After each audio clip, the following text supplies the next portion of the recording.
Well, in the last year and a half, my next guest started a company, grew it to an estimated $1.35 billion value, and scored himself an invite to hobnob at this year's Sun Valley Media Conference. I'm talking about the CEO of Groupon, that is Andrew Mason. Now, if you don't know much about Groupon, it is a website that features deals of the day. Local businesses offer discounts, deep discounts, and are featured on the site. But the deal only goes through if a minimum number of people sign up, say 100 or 200 people at the minimum. Now, so far, the company estimates that it has about 11 million users and is growing fast. Well, Andrew Mason joins me now live from Chicago to talk more about his company. Andrew, good to have you on. I know you had a good time at Sun Valley. I saw some of the interviews you did. Okay, so from Sun Valley, just tell me first off, has your phone been ringing off the hook from people who want to partner with Groupon or what? We're lucky to have a lot of interest in people working with Groupon. More and more, we've been trying to work with other media companies out there that are looking for ways to monetize their existing business. And Groupon, in some ways, is just an evolution of the traditional advertisement. Only it happens to be one that people actually really like to consume. And I think a lot of media companies see that and are interested in finding ways to work with us. And what do they want? Like, what is the partnership? What kind of partnership do they want? One where they make money, and, yeah, and one where we make money too. Sense. No, but what is it that what's the type of partnership they're looking for? Something where they can maybe replace one of their traditional boring display ads with a Groupon that's relevant to their users, and we can just expose people and do some kind of share the wealth arrangement. Okay, just ignore the knocking in the background here. All right, a lot of people though say, look, you want to extend beyond 100 cities and beyond with your website. You may even go vertical and move into other industries or specific industries. In all of that, you're going to need capital, and eventually you may do an IPO. Is an IPO in the cards for Groupon? Honestly, the only time I think about that question is when a reporter asks me. I know it's the standard company line, but we're completely focused on building a cool product for our customers and not thinking about that sort of thing at all right now. But you must be thinking about how you're going to raise more capital, though, to expand.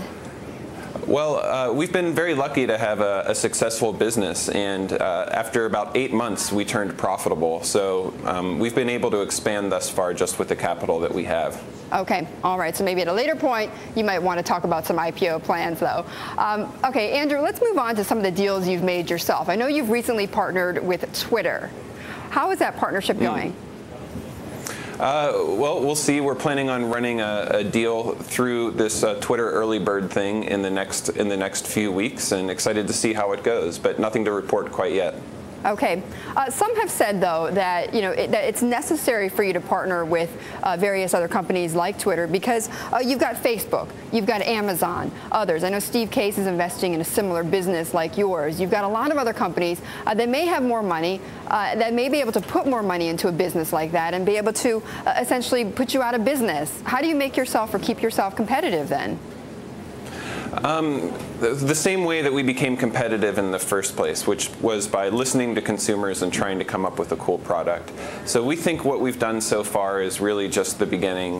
We have a lot of cool ideas that we're excited to roll out over the coming months that will evolve the Groupon model in a way that I think will transform local e-commerce just as radically as Groupon already did when it first launched. Right, but some would say that your moat, however you want to describe it, might diminish though if other companies that have a whole lot more pocket, a whole lot of money in their pocket, are able to do exactly the same thing you are. Well, historically, we just haven't seen that happen. So we've had over 500 people launch Groupon clones around the world, like exact copies from the business model to the design to the copywriting. And even with all that happening, we're still an order of magnitude larger than the closest clone, and they're probably an order of magnitude closer than them. So the reality is there's significant network effects in the business model where if you can reach the scale, if you have the most customers, if you have the strongest brand, you're able to attract the best merchants, and they only want to work with Groupon. So we haven't seen any signs of that. Yeah.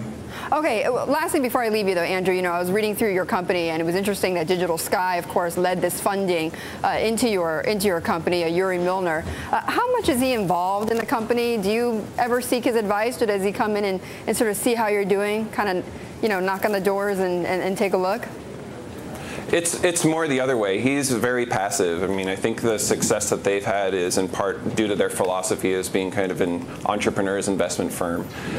So when I say it's more the other way, it's more me calling him when we're interested in hearing what he thinks about something, international expansion or whatnot. All right. But he's been a great partner for us so far.